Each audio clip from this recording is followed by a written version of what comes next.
Okay, this is Square One fan coming right at ya. Saturday night, obviously the big news. Well, the big news was the NXT invasion on Monday Night Raw, but obviously something big happened, and now it appears that Bryan Danielson, or Daniel Bryan, has been officially released by World Wrestling Entertainment.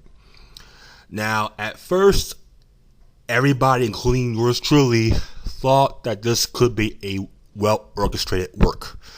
Unfortunately, well, it still can be a work. I still think it's not legit, as many people think it is. But it's leaning towards a legit issue. Okay, I got this from the Wrestling Observer website.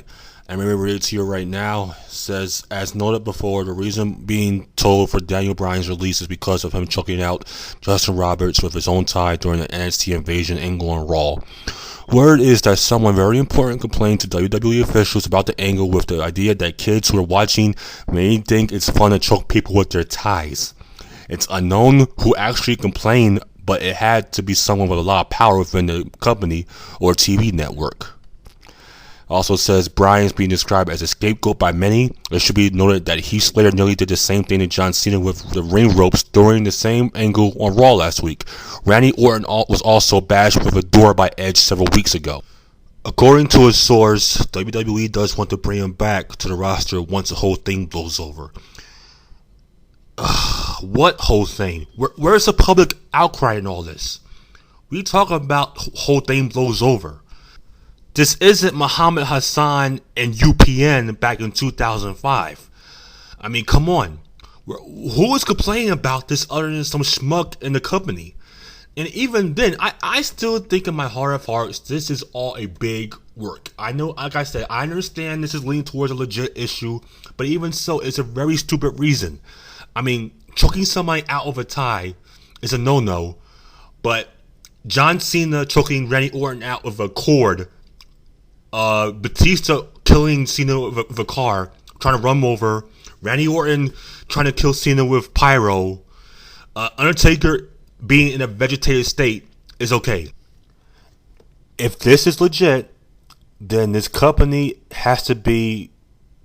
They need to shut down. I mean, they need a rest. This company needs a rest. If this is legit, I don't think it is, but it's leaning toward it, and I think this company needs to take a break for a while, or do something, because come on, man. I mean, on Monday night, the highest rated segment was the invasion angle, and it got almost a 4.0, 3.9 actually, from what I've heard.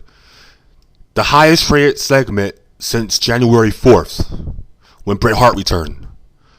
I mean, so it must be doing something right.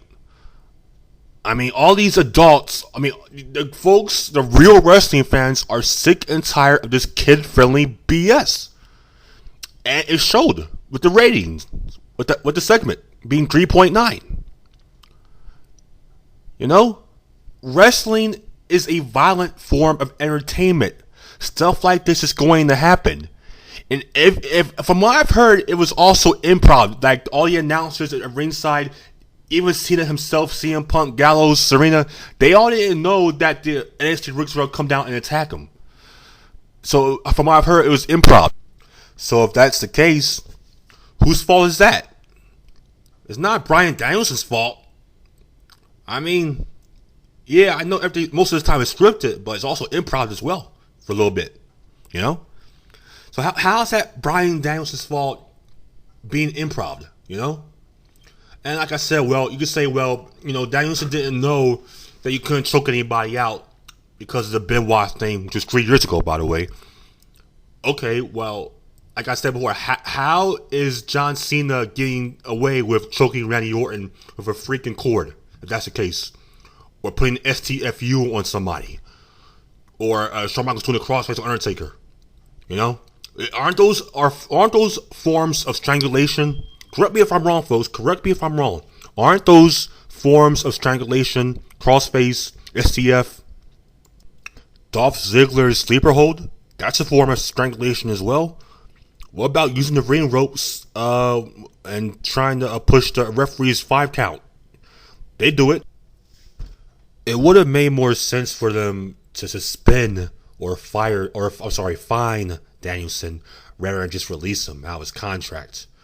And it makes no sense for them to fire him, then bring him back a few weeks later or a month later after the whole thing blows over, which makes absolutely no freaking sense whatsoever.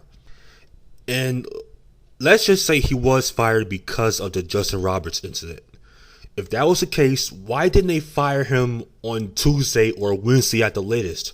Why did they do it till on Friday? It makes no sense for him to wait that long.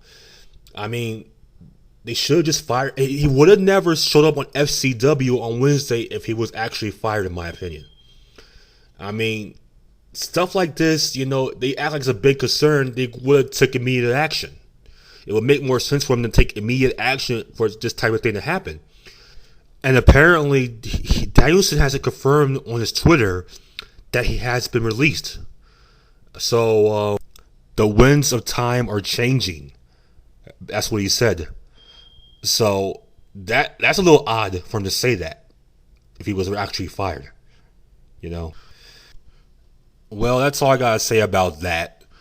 Like I said before, it wouldn't surprise me at all if this was a huge orchestrated work by the company, to put over the invasion angle, which would be a great thing, because it just doesn't add up for him to be fired so soon. It just doesn't, regardless of what the policies are in the company and whatnot. It just all doesn't add up. I wouldn't be shocked if he was fired over something like this. I wouldn't put it past this company to do something so freaking idiotic, to do something like this. But overall, I just feel that I would not be surprised whatsoever if this was all a big work. And hopefully it is. Otherwise, probably the biggest wrestling angle in almost 4 or 5 years will be flushed down the toilet. Right down the crapper. This is Square One Fan, and I'm out. Good night.